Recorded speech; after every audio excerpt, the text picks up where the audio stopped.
time that I'm doing a face and scalp massage, I like to do something as gentle as possible.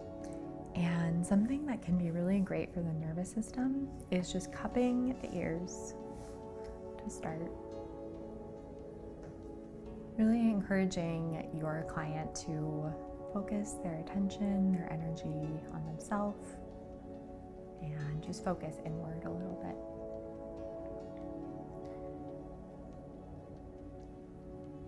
And you don't need to linger super long. So without losing contact, I'm going to cut my hand even more, making sure that I'm giving Ashley's eyes plenty of space, and I'm just going to cup her eyes. It doesn't have to be completely dark, just really helping these senses to calm down.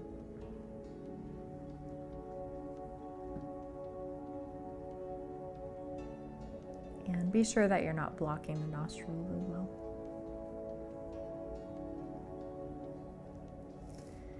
Anytime that I make a movement at the beginning, just try to do it slowly.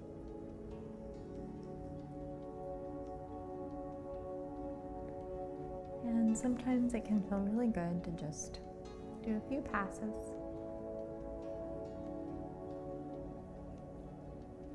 No hurries here.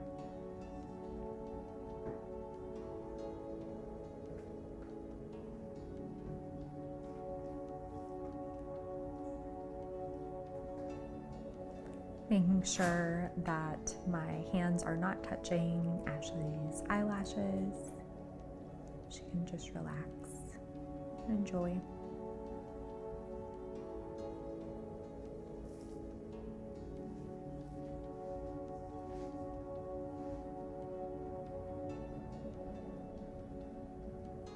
And just these still little holds can help anchor Ashley into the present moment and really start to just enjoy being able to relax on the table. Starting in with some scalp. And I'm just making sure that I'm not pulling on Ashley's hair, so I'm actually just scrunching her hair up a little bit. I'm going to do little circles. I'm anchoring each of my hands with my thumbs. And it's just a soft pressing against the scalp so that I can offer a nice firm touch. This is really great for helping the nervous system to calm down.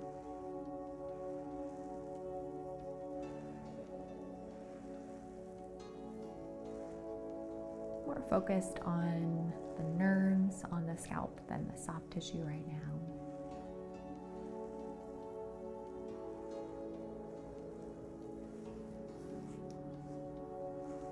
I like to just really take my time with each portion of the massage.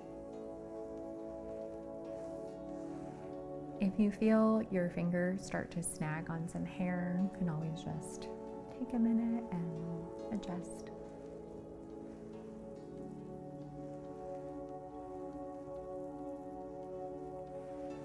I like to spend a good bit of time on these temples.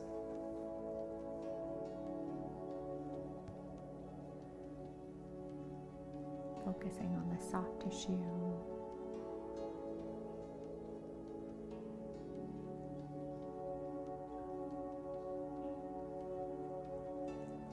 And encouraging my client to just relax their tongue and let their jaw be really soft.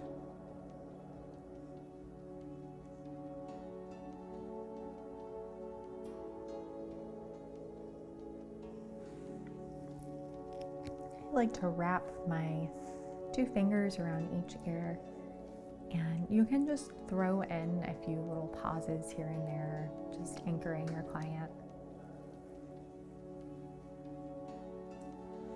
This is an extra nurturing move if you want to include it.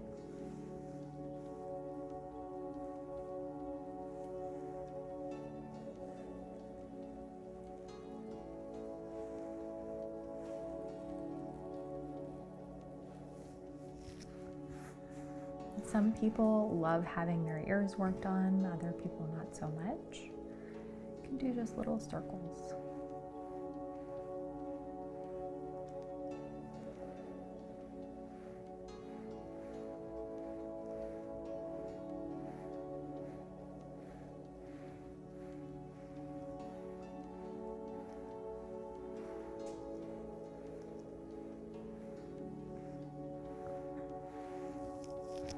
Can feel really good if you just pull a little bit, not too much.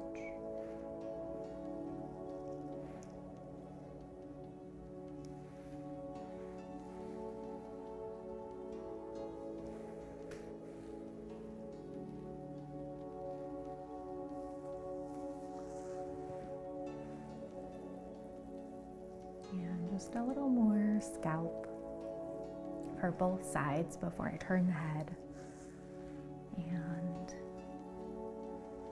try to reach a little bit more of the scalp.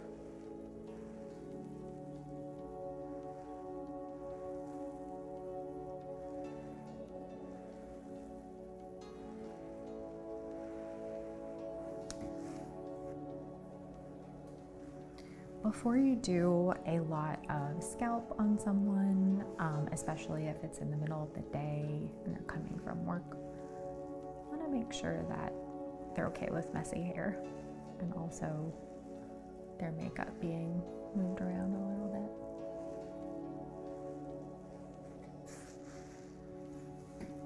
bit. Just doing little circles, trying to reach the entirety of the scalp.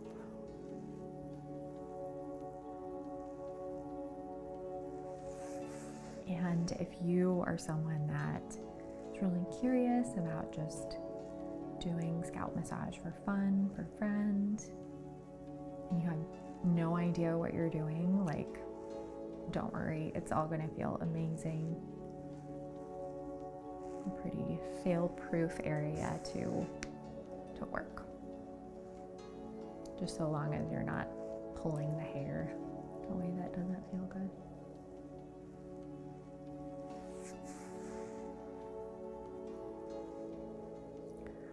I can't help but be a little bit technically minded even when I'm giving a relaxing scalp massage. So I like to do a little bit for the suboccipitals, but in a very gentle way. So I'm just going to follow that hairline and walk along the occipital ridge, just offering a little bit of pressure, enough to relieve some tension on the head.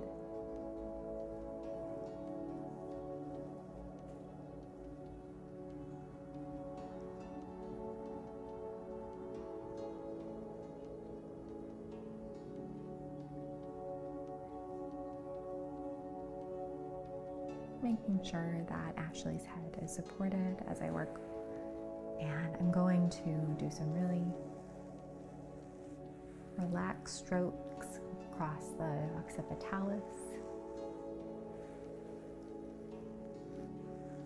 Any work that you do combining the occipitalis and the frontalis of the head is going to be incredibly good for the nervous system and just helping someone to feel less stressed.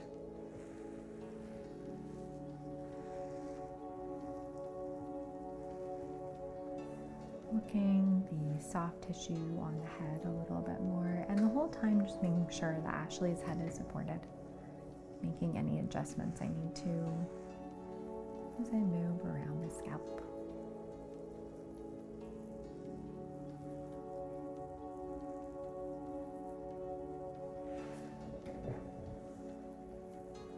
Moving my chair position as I need to so that I can stay comfortable as I work.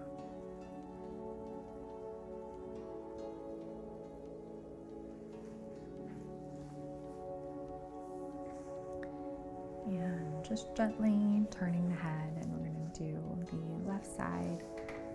And don't worry if you had kind of a methodical approach to what you did on one side and you can't remember exactly what you did.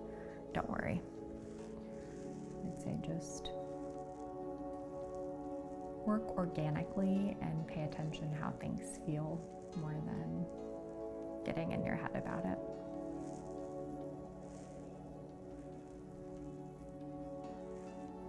And this is a lot easier if you allow your wrists, your forearms to rest on the table. Trying to do all this with floating hands would be really difficult.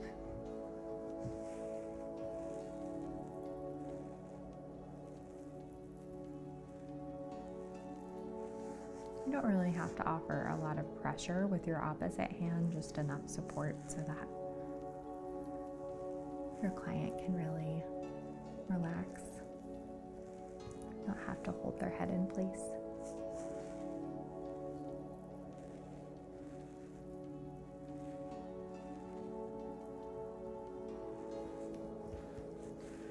You can do more back and forth motions if you want to kind of do a broader stroke as well. I tend to default to little circles, but this can feel really great as well.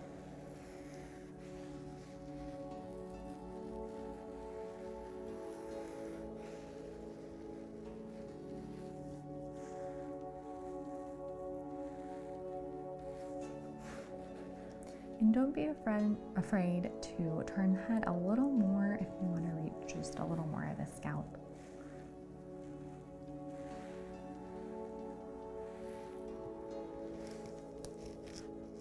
But if you notice that your client's furrowing their brow or lifting their shoulder a little, their neck might be a little snaggy, and just be careful of turning the head too much.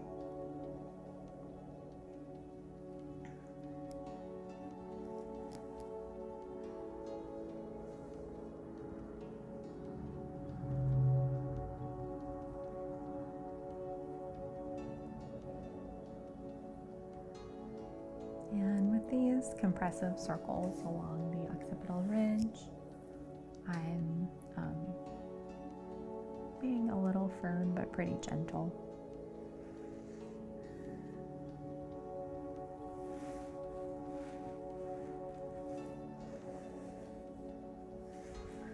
And also, don't be hesitant if you forget a step on the side, like I did the occipitalis. If you kind of find yourself up here, don't be afraid to just, go back and complete that step.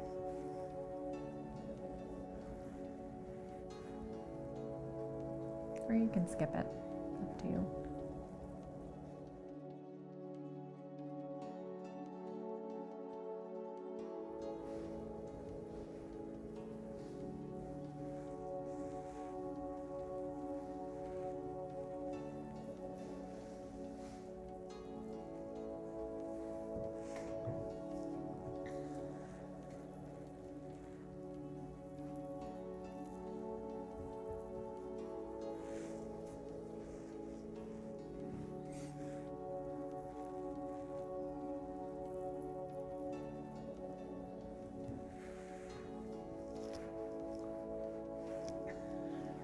And before moving on to the face, I'm going to just do some scalp for both sides of the head.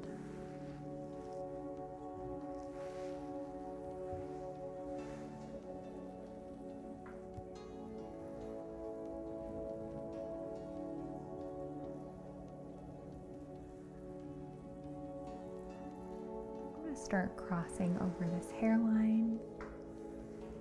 Working my way just slowly onto the forehead.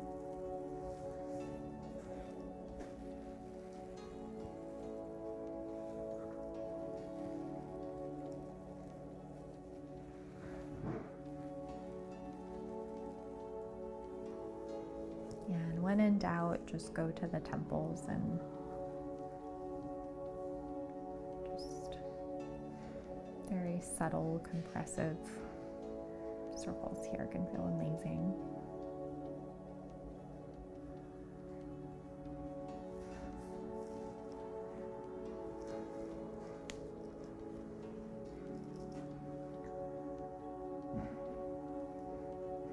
And this is kind of a fun place to get a little creative. You can just explore backtracking your movements, combining different techniques.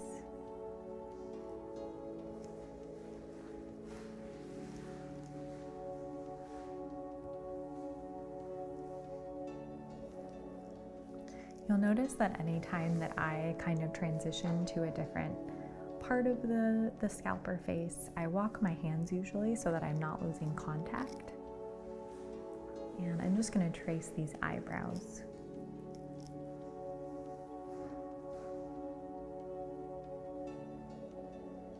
And finishing with a luxurious stroke across the temples.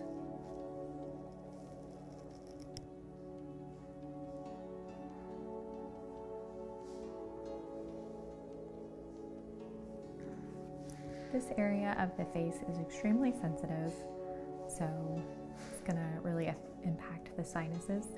So you can press, but not too hard, right underneath those eyebrows. I'm gonna trace the eyebrows underneath, finishing across the temples. And again, just make sure that you're not upsetting someone that has eyebrow makeup on. Like, make sure that you're communicating beforehand that facial massage is okay.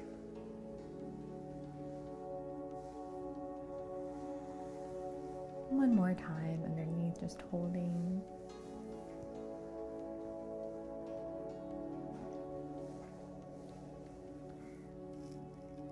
And I'm going to just make sure that I'm following the lines of the face. So it's important to curve your fingers as you need to. And I want to stay away from Ashley's eyes. I don't want her to feel uncomfortable as I work.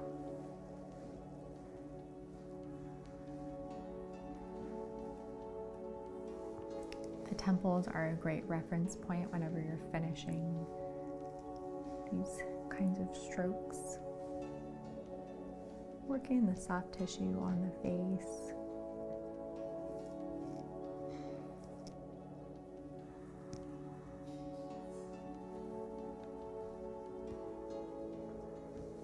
This is actually really great work for people that struggle with allergies. I'm going to just wrap around these lips and underneath the cheekbones.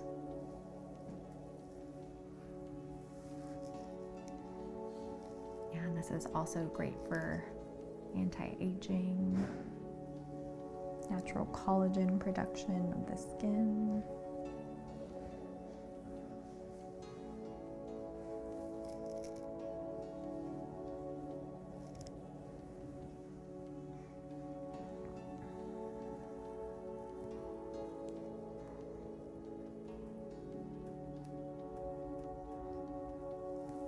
And before I finish with the face, I do like to include some work for the masseter muscles, the chewing muscles of the jaw. If it's been a really relaxed massage, I don't want to go in with anything too uncomfortable. So, kind of keeping it pretty gentle here.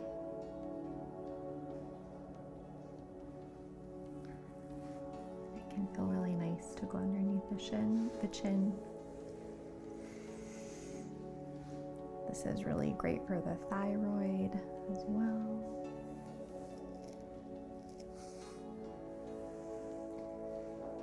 And just be fairly gentle.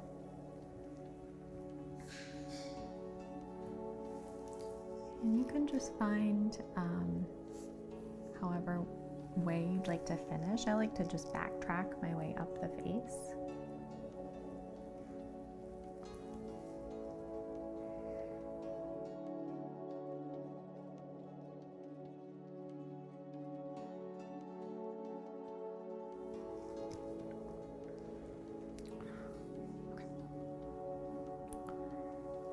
And I like like to say before we finish this massage, if you have any special requests, please let me know down below, and I would love to make a video for you.